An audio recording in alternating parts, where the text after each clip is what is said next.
যেই প্রজন্ম জেগে উঠেছে, এই প্রজন্ম হারার জন্য জন্ম হয়নি এবং এই প্রজন্ম হারবে না। আমি আমার ছেলেকে নিয়ে এসেছি, আমার ছেলেকে আমি সঙ্গে করে নিয়ে এসেছি। আসো, সে নর্থ সাউথ ইউনিভার্সিটি ওয়েট করলাম। আমি লন্ডন থেকে আজকে আসছি, দিয়ে দিলাম। তোমরা গুলি করো, গুলি করো, মেরে দাও।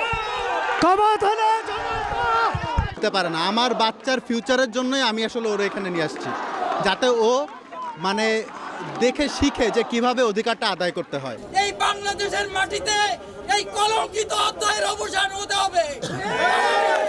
এবং আপামর মানুষ রাস্তায় নেমেছে, রাজপথে নেমেছে, ন্যায্য ন্যায়ের দাবি এবং শান্তির দাবিটা আমি কামনা করছি। রাজনীতিবিদরাই তো দেশ পরিচালনা করবেন, তারা যেন রাজনীতিবিদরা বা ক্ষমতায় যারা থাকবেন তারা যেন জনগণকে দাস মনে না করেন, জনগণকে যেন চাকর বাকর মনে না করেন, জনগণকে যেন সম্মানটা দেন। এই সম্মানটুকু পেলেই সব কিছুর সমাধান হয়ে যাবে ইনশাআল্লাহ।